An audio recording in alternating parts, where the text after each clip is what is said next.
Bienvenidos todos a Audio Lectura Cristiana.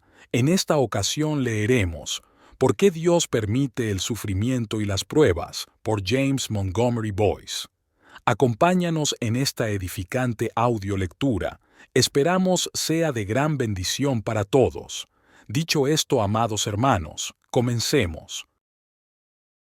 Como cabría esperar de un libro práctico escrito por un hombre práctico, Santiago se sumerge de inmediato en un problema práctico.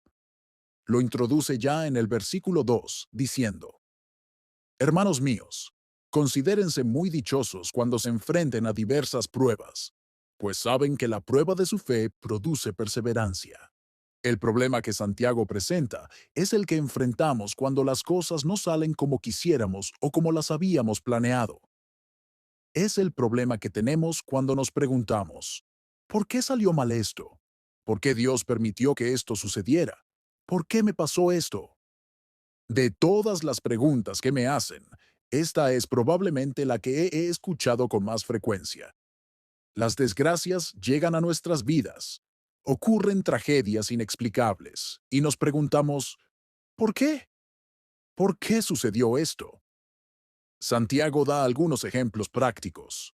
El primero se refiere a una persona que carece de bienes materiales, en comparación con una persona rica. Santiago dice, no se enorgullezcan de ninguna de las dos situaciones. Los reveses de la fortuna pueden ocurrir de la noche a la mañana.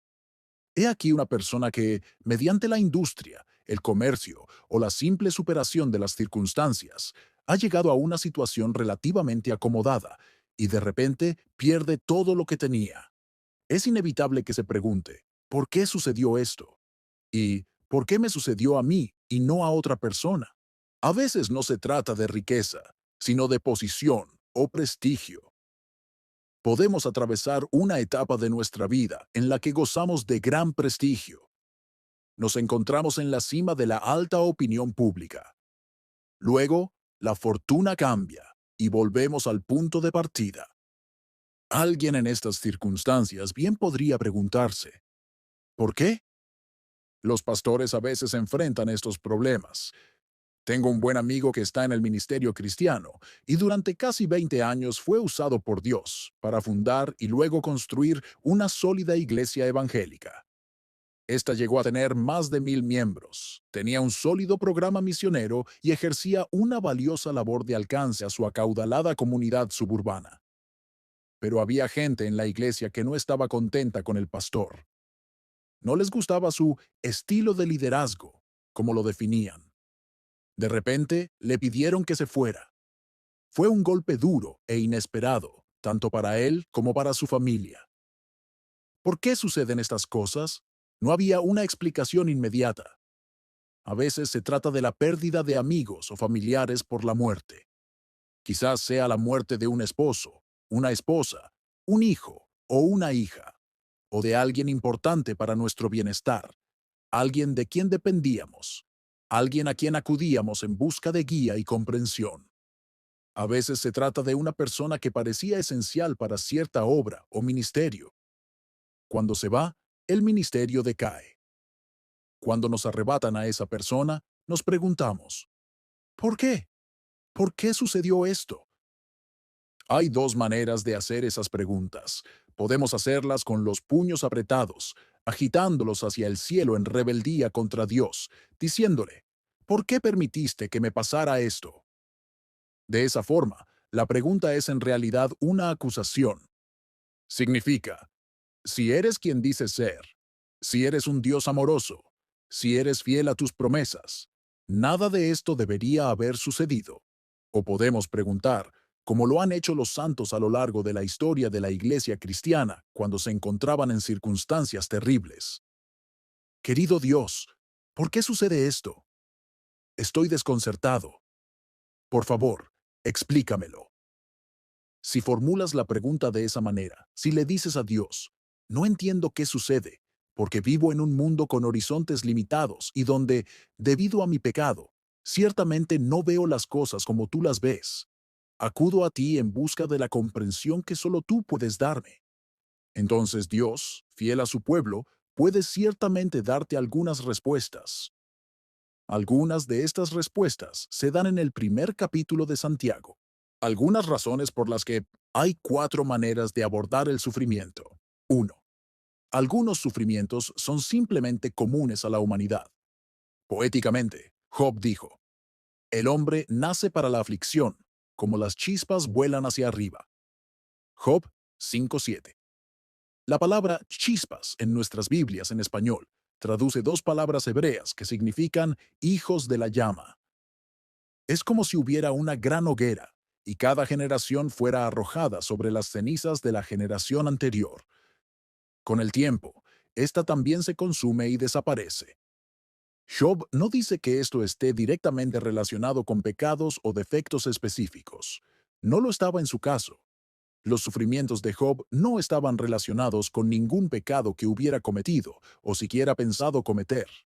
Job decía que, simplemente, es común a los hombres y mujeres nacer con dolor, causar dolor, soportarlo y finalmente morir, a menudo con dolor. Esto no significa que Dios no cumpla sus propios propósitos, incluso en el sufrimiento, sino que no debemos cometer el error de los discípulos en tiempos de Cristo, cuando vieron al hombre que había nacido ciego, e inmediatamente quisieron vincular su sufrimiento a algún pecado específico, ya sea suyo o de sus padres. Juan 9:2. Pensaban, el pecado produce sufrimiento. Hay una relación de 1 a 1. Por lo tanto, o este hombre o sus padres son culpables. Pero simplemente no es cierto que cuando alguien atraviesa un momento particularmente difícil, esto siempre pueda vincularse a algún pecado que haya cometido. Por lo tanto, Jesús respondió, no pecó este hombre ni sus padres, sino para que la obra de Dios se manifestara en él. En otras palabras, en el caso de este hombre, el sufrimiento fue un honor, no un juicio. 2. Hay cierto sufrimiento que nos acarreamos. Cuando Santiago escribió sobre el hombre rico que perdió su riqueza, no insinuaba que éste hubiera sido deshonesto o que hubiera estafado a los pobres para obtenerla, ni nada por el estilo. Sin embargo, es posible concebir el caso de alguien que ha perdido su riqueza por excederse en sus ganancias por avaricia. Sería el caso de alguien que dijera, no estoy satisfecho con lo que tengo, quiero tener más, quiero invertir en empresas arriesgadas, porque nunca llegaré a la cima financiera a menos que lo haga. Voy a correr riesgos financieros. Entonces, al arriesgarse, pierde todo lo que tiene. En tal caso, la pérdida de la riqueza habría sido algo que él mismo se habría buscado. Una persona que muere de cáncer de pulmón después de 20 años o más de fumar cigarrillos no puede culpar a Dios por su cáncer. Él mismo lo buscó. Lo mismo ocurre con los problemas causados por comer en exceso, beber en exceso, consumir drogas dañinas, tener relaciones sexuales promiscuas, mentir, dar rienda suelta a un temperamento desenfrenado y muchas otras cosas similares. El sufrimiento que esto conlleva no es culpa de nadie, sino nuestra. Santiago podría estar pensando en este sentido en el versículo 13, al decir que ciertas cosas en nosotros pueden traer desgracia. El ejemplo que da es la tentación a la avaricia. Cuando sea tentado, nadie diga, Dios me tienta, porque Dios no puede ser tentado por el mal, ni Él tienta a nadie, sino que cada uno es tentado cuando, por su propia pasión, es arrastrado y seducido. Entonces es después que la pasión ha concebido, da a luz el pecado. Y el pecado, siendo consumado, da a luz la muerte. Él está diciendo que a veces las cosas por las que pasamos son producto de nuestras propias decisiones pecaminosas. 3. Algunos sufrimientos son planeados por Dios para nuestro bien, para desarrollar nuestro carácter y hacernos como Jesucristo. Dios trae ciertos problemas a nuestras vidas para perfeccionarnos, moldearnos o moldearnos para ser la clase de hombres y mujeres que Él desea que seamos. Hermanos míos, considérense muy dichosos cuando se enfrenten a diversas pruebas, pues saben que la prueba de su fe produce perseverancia. La perseverancia debe completar su obra para que sean maduros y completos, sin que les falte nada. Si quieres desarrollar un cuerpo fuerte, debes hacerlo con ejercicio intenso. Sentarte y simplemente disfrutar, comiendo dulces y malvaviscos asados, nunca te convertirá en un atleta. Si quieres ser fuerte y tener un cuerpo bien desarrollado, debes salir a correr. Debes empezar trotando. Debes hacer tus ejercicios. Debes soportar el esfuerzo para tonificar tus músculos. Lo mismo ocurre con el carácter. Quien nunca ha pasado por dificultades, que nunca ha sufrido desgracias en su vida, que nunca ha sufrido pérdidas, no desarrollará el carácter necesario para soportar las calamidades. Y, ciertamente, no tendrá el carácter necesario para instruir y ayudar a otros. Santiago dice que algunas desgracias son enviadas, no por el pecado ni porque sean comunes a la humanidad, sino simplemente porque Dios quiere que desarrollen rasgos de un fuerte carácter cristiano que no se desarrollarían de ninguna otra manera. La perseverancia con paciencia es una de esas cualidades. A veces, alguien se acerca a su pastor y le dice: «Soy un ejemplo pobre de cristianismo. No tengo paciencia en absoluto. ¿Podría orar por mí para que pueda tener paciencia?». Un pastor que conoce bien la palabra de Dios podría comenzar a orar en ese momento. «Señor, por favor, envía tribulaciones a la vida de esta persona, porque la manera de desarrollar la perseverancia de la paciencia es a través del sufrimiento. Por lo tanto, si la desgracia entra en tu vida, Dios podría estar usándola para desarrollar en ti un carácter que, en el futuro, usará para glorificar su nombre». 4. Algunos sufrimientos son para glorificar a Dios. El cuarto propósito de la desgracia es que mediante ella Dios sea glorificado. Es decir, el sufrimiento no es simplemente algo común para el hombre, ni algo que nos acarreamos por nuestro pecado o mala conducta, ni es enviado por Dios para desarrollar nuestro carácter cristiano. Es únicamente para glorificar el nombre de Dios. Ya hemos aludido a dos casos en los que esta fue la razón del gran sufrimiento de un individuo. El primer caso es el del hombre ciego de nacimiento, que se encuentra en Juan 9. Lo mencioné brevemente antes debido a la pregunta de los discípulos. «Rabí, ¿quién pecó, este o sus padres, para que naciera ciego?». Asumían que el sufrimiento siempre es el resultado de un pecado previo. Después de todo, este es un universo moral. Pero fueron lo suficientemente comprensivos como para reconocer que el pecado que causó la ceguera podría no haber sido el del hombre mismo, sino el de sus padres. Esa era una posible explicación, por supuesto.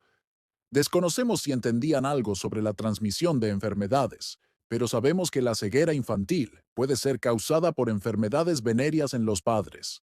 Por lo tanto, podría ser que su sufrimiento se debiera al pecado de ellos. ¿Cómo pudo haber nacido ciego debido a su propio pecado? Es un poco más problemático, a menos que pensaran en su pecado de una vida anterior y por lo tanto asumieran la doctrina de la reencarnación. En cualquier caso, Jesús afirmó que ninguna de las dos fue la causa. Dijo: «No pecó este hombre ni sus padres, sino para que la obra de Dios se manifestara en él». First 3. En otras palabras, Jesús dijo que el hombre nació ciego para que en ese momento Jesús pudiera venir a sanarlo y así glorificar a Dios. ¿Una vida de ceguera solo para que Dios fuera glorificado? Sí, eso dijo Jesús. No todo sufrimiento es así. Por supuesto he estado señalando otras razones, pero algunos sí. Y este fue un caso particularmente dramático. Claro que Jesús también guió a este hombre a la fe en sí mismo, para que la manifestación de la gloria de Dios en las circunstancias del ciego también, y principalmente, resultara en su salvación del pecado y su entrada a la vida eterna.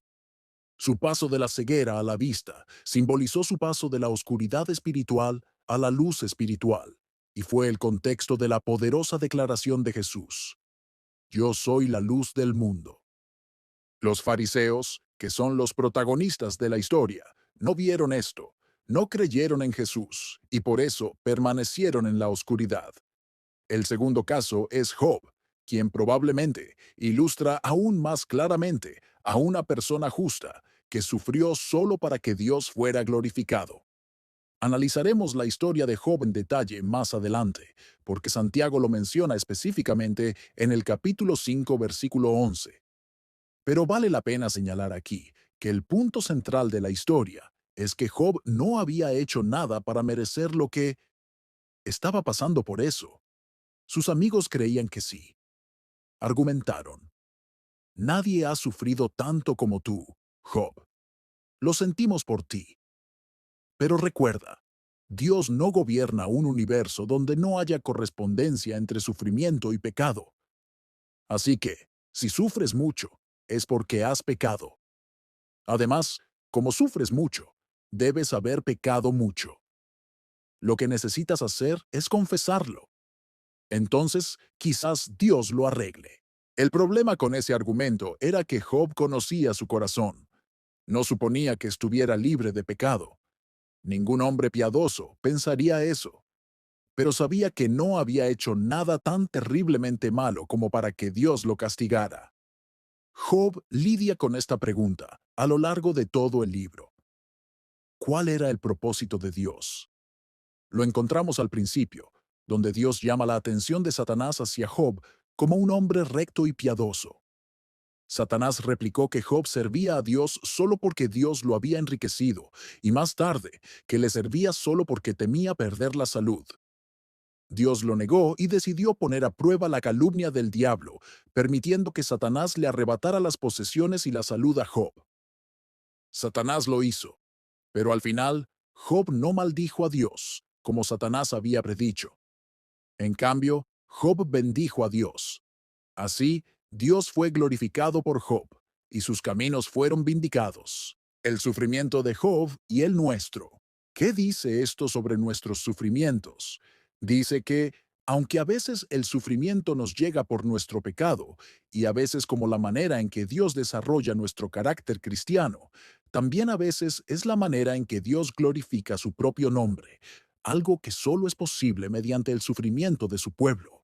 Te preguntas, ¿pero cómo puedo saber por qué sufro? Has hablado de las posibilidades, pero cuando lo estoy pasando, ¿cómo puedo saber qué está pasando? Bueno, no siempre se puede saber. Hasta donde sabemos, Job nunca entendió del todo lo que le había sucedido. Pero esa no es toda la respuesta. Porque Santiago dice, si alguno de ustedes tiene falta de sabiduría, que la pida a Dios, quien da a todos abundantemente y sin reproche, y le será dada. Pídele a Dios que te muestre lo que está haciendo. Puede que Dios no dé la respuesta de inmediato, por supuesto, o que no la dé en absoluto. Pero si Dios no la da, aún hay algo que podemos saber, algo que Santiago menciona en los versículos 17 y 18. Toda buena dádiva y todo don perfecto desciende de lo alto, del Padre de las luces celestiales, que no cambia, ni se muda, ni se transforma. Nos hizo nacer por la palabra de verdad, para que seamos primicias de todo lo creado. En otras palabras, mientras esperamos la respuesta de Dios, al menos podemos saber que Dios nos ama y que somos una de las primicias de su importante nueva creación, sin importar lo que estemos sufriendo. Amén. Muchas gracias por escuchar Audio Lectura Cristiana. Que el Señor les bendiga, amados hermanos. Hasta la próxima.